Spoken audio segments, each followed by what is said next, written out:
Hello everybody, hope you're all doing well. My name is Steven and this is the Storytime channel. We've got some malicious compliance stories, so let's jump right into our first story of the day by Metalneedsfeminism. What kind of pressure do you like?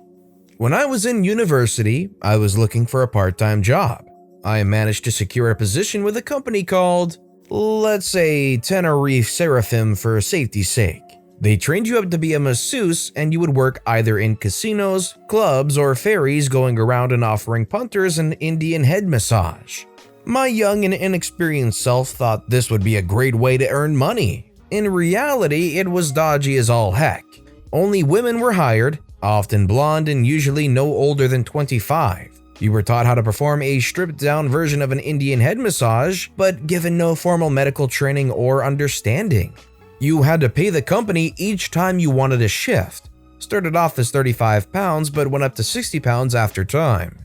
And then, the rest of the money you made was yours, cash in hand. Some days I would make less than 20 pounds a day to keep, but other days I easily made 200, and seeing as it was a part-time job purely to give me more spending money during my university years, I actually stayed there for a good year and a half. I worked on the ferries to France. There were usually 3 types of people on these ferries, other than those working on it, of course. You had the lorry drivers coming to and from Europe, you had the people on holiday or having a little trip, and then you had the booze cruisers. Booze cruisers, for those of you who might not be aware of the term, were the people who went on the ferries purely to pick up duty-free alcohol. Due to the cheap alcohol on sale at the bar as well, more often than not, they would sit on a ferry for an entire round trip or two, drink constantly, and then get off with crates of discount beer and wine. These were usually the worst people I encountered. As a young woman offering massages, the amount of crude and disgusting remarks I would get from male booze cruisers was insane. Multiple remarks per trip about happy endings, that kind of a thing. But I usually just ignored them as I genuinely enjoyed my job. One day though, I got the opportunity to exact my revenge on these types of passengers via malicious compliance. A whole group of men, aged around 40 to 50, decided they all wanted massages. I couldn't very well say no, so I went over there and the loudest booze cruiser was making the same disgusting comments, getting laughs off of all his mates. I went through the basic medical spiel and asked him what kind of pressure he likes. He told me, "Give it to me hard, I like it hard." Cue more laughter. Now, when it comes to what pressure you want in a massage, it's important to be honest. A masseuse, even a basic one like I was, is trained to put their entire weight into their arms if needs be in order to perform the massage at the required level. If you prefer a light touch, tell the masseuse as they have no other way of knowing. So I comply with his request. I raise myself on my tiptoes and I press into his shoulders with all the might I can muster. He screams in front of all his mates and they stopped talking. And I innocently go, "Oh, sorry, I thought you liked it hard. Would you prefer medium pressure instead?" He nods and I move down to my standard, no extra pressure technique. He paid me 20 pounds for a 10-minute massage and I left, having done what was asked of me. So if you were in the same situation and you obviously were being kind of objectified like that, would you try and give it all your might in that extra hard massage too? Let me know in the comments down below. This next story is by Meggatronia. How I used to maliciously comply on the regular. Another story on here made me remember my time working at an office supply store with a furniture department, so I thought I would share. I was in my mid-20s at the time and worked specifically in said furniture department, so my days were spent lifting the flat-packed furniture boxes and shifting around the display furniture to suit the whims of the corporate idiots who constantly change their mind on how stuff should be displayed. I was also just a generally very active person who was quite fit, and 6 feet tall. But I am also, gasp, a woman. So there was at least one guy a week who, on seeing me walk out from the storeroom with their item, would immediately say, "Oh, I can take it from here." And here is how it would go down every time. "No, that's okay, sir. I'll take it up to the counter for you and then out to your car so you can load it." Guy who was half the time shorter than me, "No, I can do it." "Well, it's actually quite heavy, sir, and management prefers we do it for you. Don't worry, I'm happy to help and this is my job." Well, if it's heavy, you should let me take it off your hands. Like I said, sir, this is my job, so I do this all day. And this box really is much heavier than it looks. It's fine. Let's just go up to the counter. Keep in mind, I'm saying all this with a cheery smile whilst on the inside I'm thinking, this box is freaking heavy and standing here arguing with you is not making it any freaking lighter. We could have been at the counter by now, you freaktard. But I grew up helping out my mother in her store, so sounding pleasant and keeping up the cheery facade while mentally cursing out a customer is something I excel at. Just give me the box. Are you really sure? Like I said, sir, it's much heavier than it looks. Well, if you can lift it, so can I. Okay then, sir. At which point I would hand off the box and try not to laugh as the guy would inevitably struggle with many curse words under their breath. Half the time they would either drop or nearly drop it within 15 seconds. I would always then let them take it to the counter and after they were done paying, would offer once again to help them get it out to their car. Some would take me up on it. Most let their pride get in their way and would struggle to carry it out to the parking lot, whilst I giggled away inside. And here endeth my tale of how I let the big strong men take the heavy box off my hands. As a guy, I understand the mentality, and plus there's probably a factor of pride in it for a number of those guys too, especially when they say they'll take it and OP says, no, it's fine, I got it, it's kinda heavy. That being said, is kind of like just straight targeting these men in their brains to being like, I am being challenged, I cannot step down from this. Hey, if you want to help me out and carry the box to my car, more power to you. Usually I'm just not the kind of person that wants something taken out to the car for me. That's really my only thing. This next story is by Infinite Light 5425. She asked for a blanket, so I gave her one. I had some friends over. One man with his wife, the other 3 females. One of the females, we'll call Jane, had a baby 2 months ago, and this is the first time that we have seen her. She was away at family's when she had her baby, so this was a small, unplanned baby shower for her. After an hour or so, her baby got fussy and she started breastfeeding her baby. One of the friends started looking upset and asked, "Don't you think you should cover up, especially since there was a man here?" We all just kind of looked at her. My male friend said it's okay, his wife breastfeeds, and his wife nods her head. Well, this upset friend then looked towards me and said to get a blanket.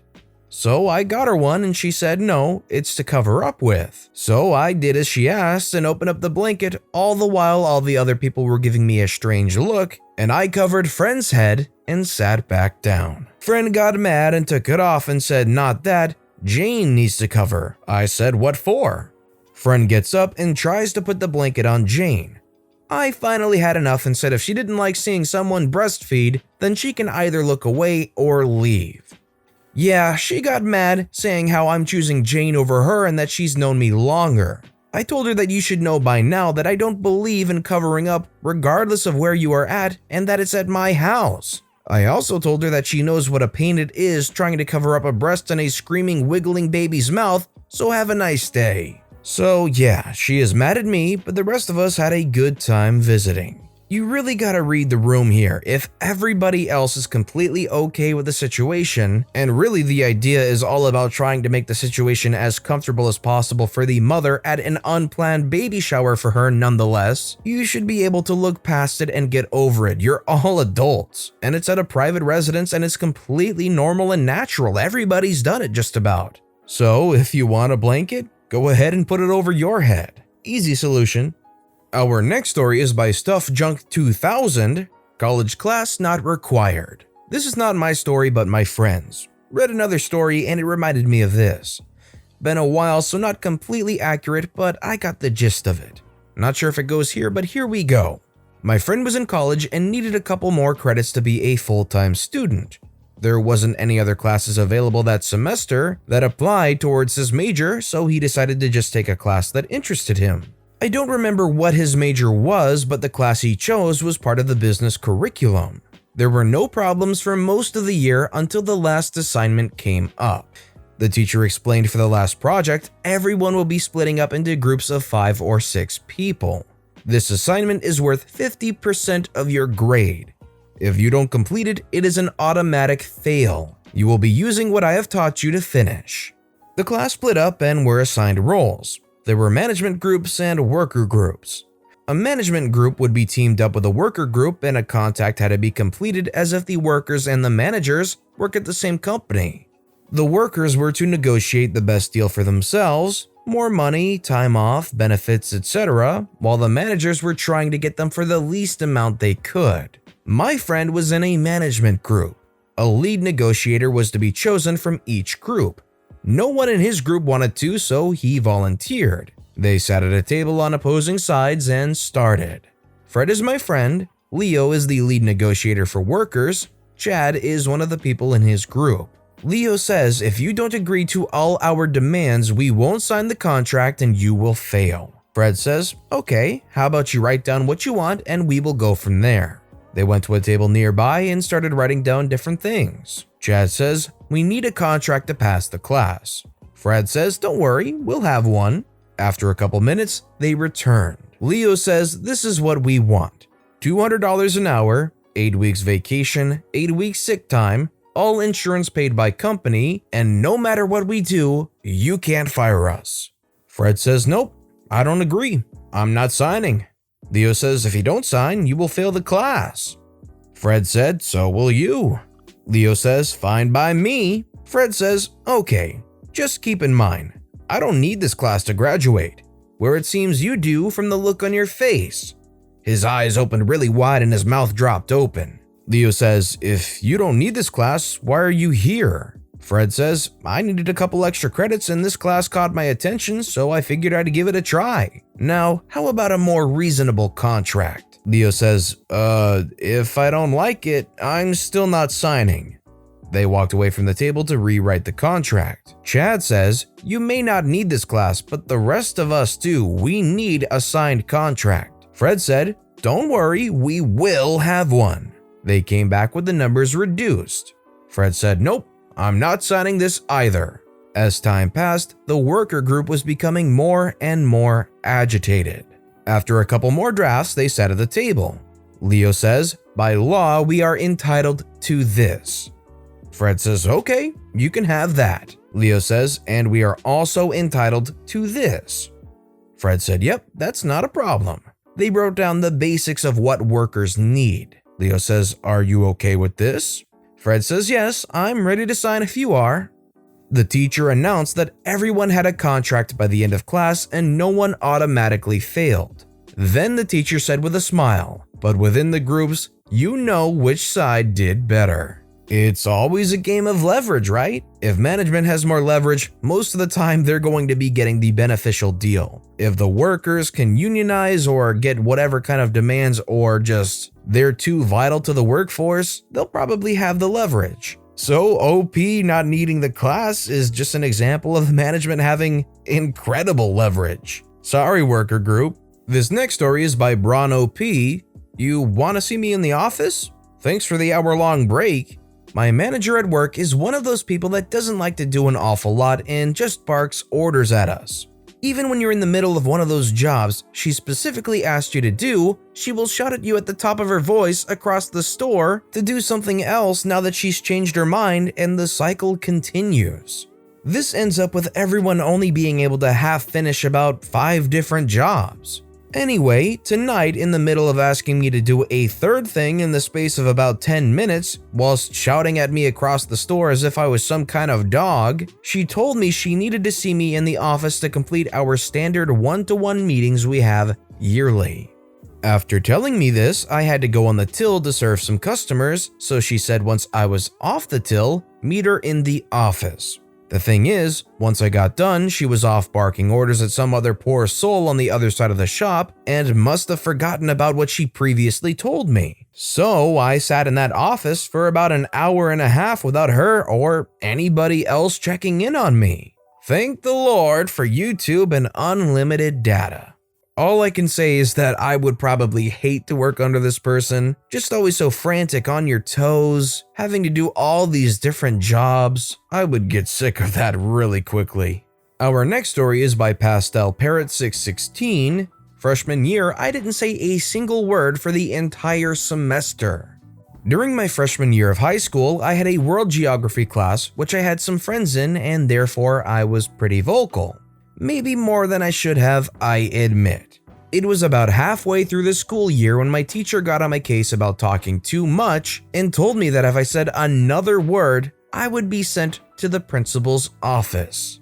Now, I was in a class with all of my friends and some girls I liked, so naturally I wanted to show off. So I didn't say a single word for the rest of that class. After the class, everyone thought it was somewhat funny, so I didn't say anything the next class. Then I got the idea that I wouldn't say a word in that class for the rest of the year. This teacher was brand new his first year teaching, so he did not know how to handle such a thing. Every day he would call attendance messing with me because I didn't say anything, or he would call on me for questions but I didn't say a word. The teacher was a cool guy and never got really mad, but he never told anyone to not say another word. I had a notebook that I would write questions in and my grades never suffered. Looking back, I was being really extra and immature, but it makes me laugh every time I think about it. Now this is the next level of petty and malicious compliance. Keeping this up for months on end, that is a commendable level of compliance. Kudos to OP. And our final story of the day is by uberwachin. I can't stay to have dinner with my friends? Okay, I guess I'll walk home 14 kilometers and get you in trouble. I did this when I was 6 or 7 years old. I used to live in a very rural area in South America and went to a rural school 14 kilometers away from town. We used to be brought to school by a school van, but the lady who should look for us at the end of the shift will always be late. This school has a dining plan for the poor kids who didn't have their parents home to cook for them, or just because to ensure them food. Most of my friends used to stay and eat this delicious rustic rural food while we, the kids from town, will stay outside waiting for the van lady to come and get us totally hungry and tortured by the smells and the scene. Me, tired of this, decided that I would sit down at the table with my friends. I did it for a week or so and always got away with it and went in the van to my house. Until one day the principal caught me red-handed and started to told me off that I couldn't eat and in her words, "Go home, you can't stay here." So I took her words. I grabbed my backpack, went out, hid in some woods, waited for the van lady to go away, and when everything was clear started walking to the route and went home. I didn't care for how much time it would take me. For me, it was an adventure and I was following my principal's words. An hour into the hike, a police patrol found me in the middle of a valley with no people around, with my little backpack in the South Argentinian spring. "Hey, what are you doing alone in the middle of nowhere? What's your name?" And they brought me home. I always felt so proud of doing this and wanted to share. My principal didn't get into real trouble and neither did the van lady because my mom agreed that it was shared fault between the principal and the van lady. So, well, it was fun. I showed my principal that I could and I would get them into trouble, but even after that, I didn't get what I wanted, eat at the school before going home. Anyway, thanks for reading. Poor little kid just smelled all the delicious food and just wanted to be able to enjoy it with their friends. I can understand it's a 14-kilometer ride. That probably takes a good while to get home. You're probably pretty hungry after school. I think about when I got off of school, I definitely got a snack somewhere. And even for me, the bus ride home was about 30 minutes and that felt like forever. So I definitely don't blame OP for wanting to do that and wanting to get some of the food and, frankly, doing so. But with that being said, that's all the time we have for today, so if you have a favorite story of the day, let me know which story and why in the comments down below. But besides that, if you enjoyed the video today, please give the video a like and subscribe if you haven't and turn notifications on so you'll never miss an upcoming video. No matter what you did, whether it was just watching the video, subscribing, commenting, thank you all so very much for supporting me right here on the Storytime channel. I hope you all have a wonderful day and I'll see you all next time right here.